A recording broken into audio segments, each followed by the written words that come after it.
इतिहास को हम अक्सर कैसे याद रखते हैं? महान खोजों की कहानियों की तरह, है ना? लेकिन ये कहानी, ये किसी खोज की नहीं है। ये कहानी है एक ऐसी गहरी भूख की जिसने दुनिया का नक्शा ही हमेशा के लिए बदल के रख दिया। ये भूख थी मसालों की, और इसी भूख ने एक आदमी को मौत के समंदर में उतरने पर मजबूर कर दिया। ये सिर्फ एक लाइन नहीं है, ये एक ऐलान है, एक जुनून का। वास्को डी गामा का ये सफर सिर्फ एक देश को ढूंढना नहीं था। नहीं, ये उसकी अपनी महत्वाकांक्षा, पूरे यूरोप की हताशा और एक नए युग की शुरुआत की कहानी थी। तो सवाल ये है कि ये सब शुरू कहाँ से हुआ? आखिर ऐसी क्या चीज थी, ऐसी कौन सी चाहत थी जिसने राजाओं को, खोजकर्ताओं को पूरी की पूरी दुनिया के दूसरे छोर तक जाने पर मजबूर कर दिया? ये चाहत थी स्वाद की, मसालों की। जरा कल्पना करके देखिए, 15वीं सदी के दो अलग-अलग संसार। एक तरफ ठंडा बेरंग यूरोप, जहां लंबी अंधेरी रातों में लोग बस बेस्वाद नमक में सड़ा हुआ मांस खाकर किसी तरह जिंदा थे। और दूसरी तरफ हमारा भारत, एक ऐसी जादुई सोने की चिड़िया जिसकी कहानियां ही यूरोप के लोगों के मुंह में पानी ला देती थी, जहां काली मिर्च, लौंग और दालचीनी की खुशबू हवा में घुली रहती थी। अब यूरोप के लिए एक बहुत बड़ी प्रॉब्लम थी। भारत से यूरोप तक मसालों का जो पूरा रास्ता था ना, उस पर अरब व्यापारियों का कब्जा था। वो भारत से सस्ते में मसाले खरीदते और यूरोप के बाजारों में उन्हें सोने के भाव बेचते थे। यूरोप के राजा इस मोनोपोली से, इस एकाधिकार से बुरी तरह बौखलाए हुए थे, और उन्हें हर हाल में एक नया रास्ता चाहिए था। जमीन का रास्ता तो बंद था, तो बचा क्या? सिर्फ एक ही ऑप्शन, समंदर। और ये कोई आसान रास्ता नहीं था, बिल्कुल नहीं। उस जमाने में लोग सच में मानते थे कि दुनिया चपटी है, और अगर कोई ज्यादा दूर निकल गया तो बस किनारे से गिरकर एक अंतहीन खाई में समा जाएगा, या फिर उससे समंदर के दैत्य निगल जाएंगे। तो चलिए अब इस सफर के उस हिस्से में उतरते हैं जो सिर्फ रोमांचक नहीं बल्कि सच कहूं तो बेहद खौफनाक था। ये पानी पे तैरना नहीं था, ये सीधे सीधे मौत से लड़ना था। इस सफर की भयावहता को जरा समझिए। जुलाई 1497 में वो लोग निकले, और कुछ ही महीनों में अटलांटिक के दैत्य जैसे तूफानों ने उनका स्वागत किया। स्कर्वी नाम की एक भयानक बीमारी ने नाविकों को मारना शुरू कर दिया। उनके मसूड़ों से लगातार खून बह रहा था। जब डरे हुए क्रू ने बगावत कर दी और वापस चलने की भीख मांगी, तो डी गामा ने क्या किया? उसने दिशा बताने वाले सारे इंस्ट्रूमेंट्स उठाए और समंदर में फेंक दिए, और ऐलान कर दिया कि अब वापसी का कोई रास्ता नहीं है। ये पागलपन था, एक ऐसा जुनून जो ने आखिरकार मई 1498 में भारत के कालीकट तट पर ले ही आया। ये सिर्फ शब्द नहीं है, ये उस नर्क की तस्वीरें हैं जिससे वो लोग गुजरे थे। लहरें? अरे लहरें नहीं, जैसे 10-10 मंजिला इमारतें जहाज़ों पर आकर गिर रही हों। स्कर्वी की वजह से नाविकों के दांत टूट-टूट कर उनके हाथों में आ रहे थे। हर दिन किसी न किसी की लाश को पत्थर से बांधकर समंदर में फेंक दिया जाता था। जब उसके अपने ही नाविकों ने हिम्मत हार दी, घुटने टेक दिए, तो उसने उन्हें कोई उम्मीद नहीं दी। ना, उसने एक आखिरी चेतावनी दी। उसके जिद के आगे शायद मौत को भी पसीना आ गया होगा। और ये इस सफर का एक बहुत बड़ा टर्निंग पॉइंट था। वो अफ्रीका के उस सबसे निचले कोने पर पहुंचे जिसे नाविकों ने तूफानों का अंतरीप या केप ऑफ स्टॉर्म्स नाम दिया था, क्योंकि कोई उसे कभी पार ही नहीं कर पाया था। उन्होंने उस मौत के दरवाजे को तोड़ा और एक बिल्कुल नए समंदर में दाखिल हुए, हिंद महासागर।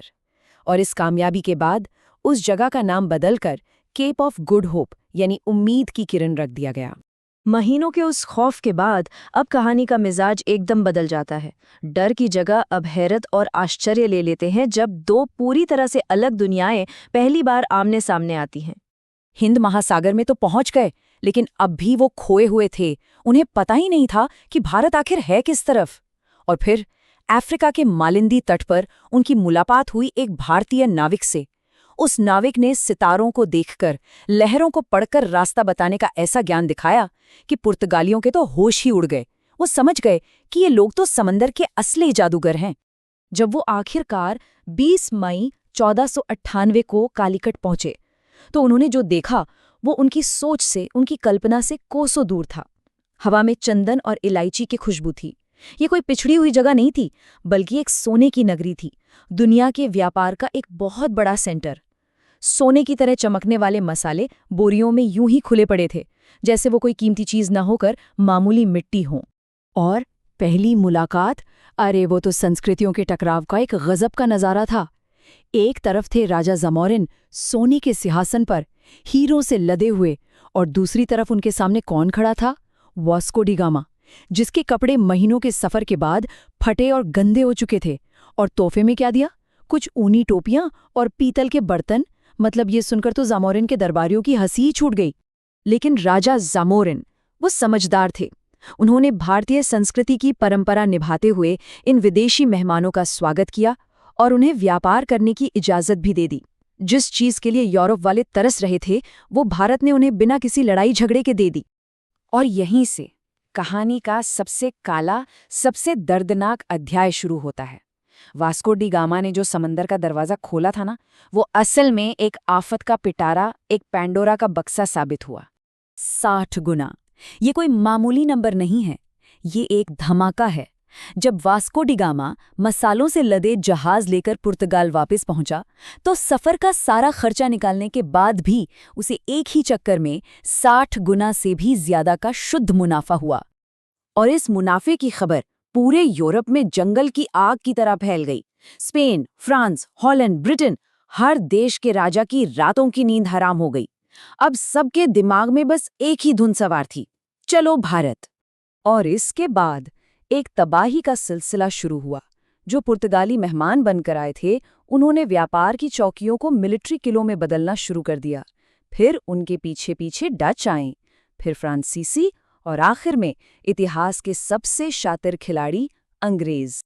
भारत का वो शांत और खूबसूरत तट, जो कभी व्यापार और संस्कृति का मिलन बिंदु था, अब बारूद की गंध और तोपों की गूंज से दहलने लगा। व्यापार के नाम पर लूट का एक ऐसा खेल शुरू हुआ जिसने दुनिया के सबसे अमीर देश की कमर ही तोड़कर रख दी। लेकिन क्या भारत सिर्फ एक जमीन का टुकड़ा था जिसे कोई भी आकर जीत सकता था? नहीं, भारत एक सोच है, एक विचार है, एक अमर आत्मा। और सदियों के शोषण के बाद भी इस आत्मा की आग को कोई बुझा नहीं सका।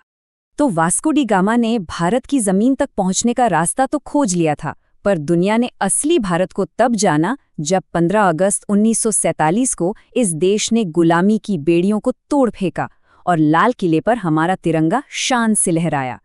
तो आखिरी सवाल यही उठता है, क्या एक ऐसी सभ्यता जो हजारों सालों से दुनिया का केंद्र रही हो, उसे वाकई में खोजा जा सकता है? या ये सिर्फ एक नजरिए की कहानी थी जिसने इतिहास को हमेशा हमेशा के लिए बदल दिया?